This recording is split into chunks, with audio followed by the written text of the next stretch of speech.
What's up YouTube, it's Jake from JPTradingCards here, and today I'm bringing you guys another new series on the channel, and it's going to be called If I Was a Gym Leader. So, essentially what this series is going to be is a bunch of discussion videos on me putting myself in the shoes of a gym leader. So, obviously everything is, made up, so I'll be going over what my town looks like, what my gym looks like, and in the gym, like what my battlefield looks like, so that can be either like in the anime where it's the actual field and then actual field and then some sort of like design with it, or like a natural battlefield, which I'll be going over later actually in this video.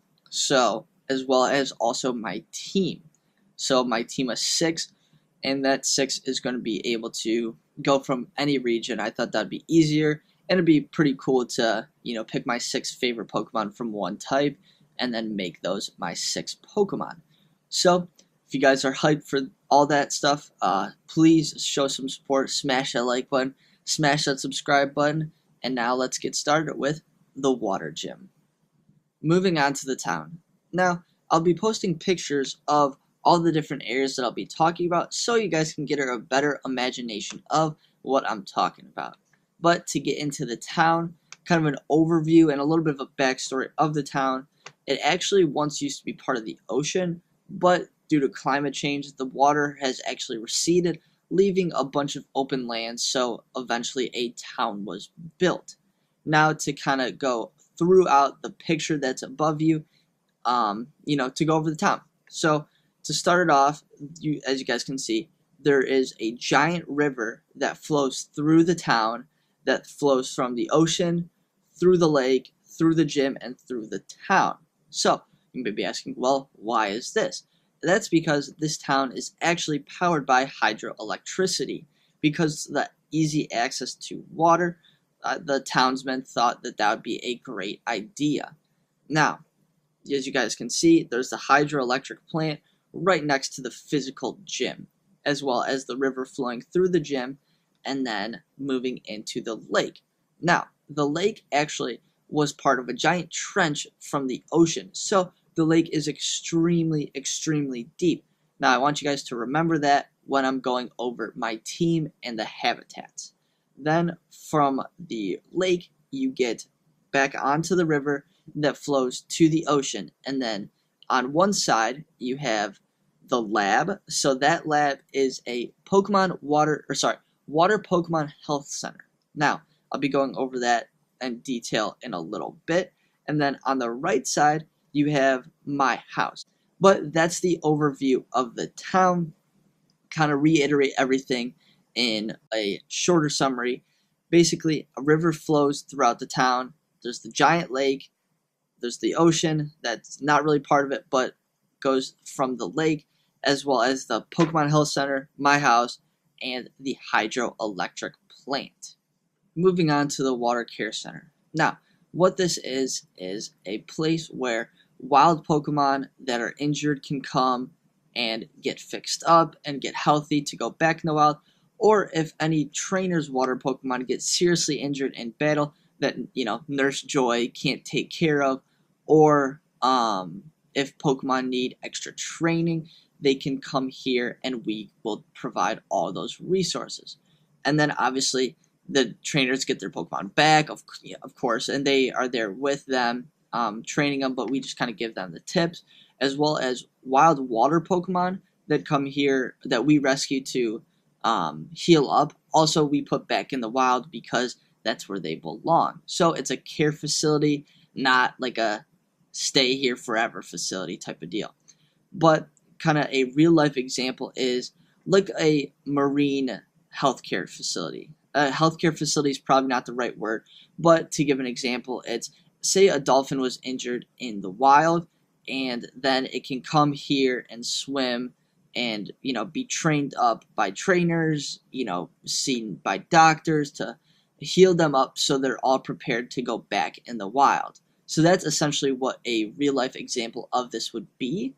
So to kind of get into the design, the lab itself is more of a research center to run tests on Pokemon and all that stuff to figure out what's going on. Then in the back, you have 6 pools. So you have 2 large pools for larger water Pokemon and Pokemon that live in the ocean, and then you have 4 smaller to medium-sized pools for obviously smaller Pokemon, and then Pokemon that live in more lakes, ponds, and streams, so that they get that more natural home feel while they're in the care facility. Moving on to the lake. Now, before we go into the actual design of the lake, there's a couple things I do want to mention before that, and that is what makes the lake special. So, the lake's waters are extremely, extremely clear, and the fact that it used to be a trench in the ocean allows you to see it really far down into the lake that normally wouldn't be possible. So, a lot of tourists come here to watch all the water Pokemon, as well as trainers come here to look at the water Pokemon as well.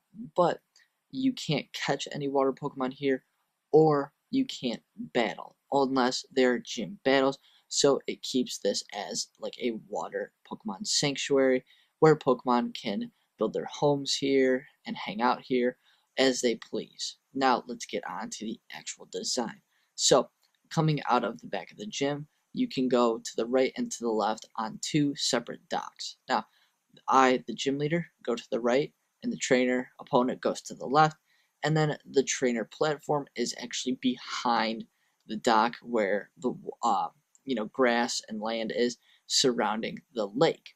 Then, if you move on from the right side, you have a couple trees, you have a lagoon underneath the dock, so that creates a swampland, like swampy, murky waters, and all of that stuff that goes along with those, as well as the second part of the dock, which actually leads into my house. Then you have a small channel that leads to my backyard pond, which I'll be going over in a little bit. Then you have the other side of the river, which connects to the ocean. Then keep going left, you have the other dock where the opponent is, and that is just the dock that leads to the other side of the lake so they can get to the Pokemon lab. Then moving on to inside the lake, those circles are rocks and lily pads that allow the opposing trainer to use non-water type Pokemon so they can stand on those and also battle. Now, what makes the lake special, like I said before, is that the waters are extremely, extremely clear so you can see to almost the bottom. So it becomes a popular tourist site for trainers and just, people in general, as well as this lake, since no Pokemon battles are here other than gym battles, as well as no Pokemon can be caught here, creates a water sanctuary. Now let's move on to my team. Moving on to my team. Now before I get into my team, I do want to mention that all of my Pokemon do actually live in the lake and not in their Pokeballs. But to, what you guys wanted to hear, the 6 team members that I do have: Swampert, Milotic, Gyarados, Floatzel, Kingdra, and Lantern. Basically, my 6 favorite water types, only limiting myself to 1 starter. But now to go on to where they all live. From top to bottom, Swampert lives in the area where the trees, lagoon, underneath the dock area is, which creates that swampland, that murky water that Swampert lives in. Then moving on to Gyarados and Milotic live in the middle of the lake, kind of swimming up or down, in depth wise. And then Floatzel lives on the banks of the lake, as well as Lantern and Kingdra live in the bottom of the lake where the trench is. Like I said earlier, it was a previous oceanic trench, so that water is extremely deep. As well, I do want to mention that behind my house is a lake slash pond, as well as a channel from the river to my backyard, as well as from the backyard back into the river. So any water Pokemon, especially my team members, can come swim into my pond. And then, if they need attention, like something happened with them, just to play around and all that stuff, or to hang out, they can do that as they may freely please, as well as other water Pokemon, if they need care or any of that stuff, can swim to my house as well. But I wanted to give all of my team members their adequate habitat so they could freely live how they will. But that's it for the video. If you guys liked it, definitely show some love. Smash that like button, smash the subscribe button, and comment on what you guys would want to see as your water type gym. But that's it. Definitely smash that subscribe button, and Jake's out.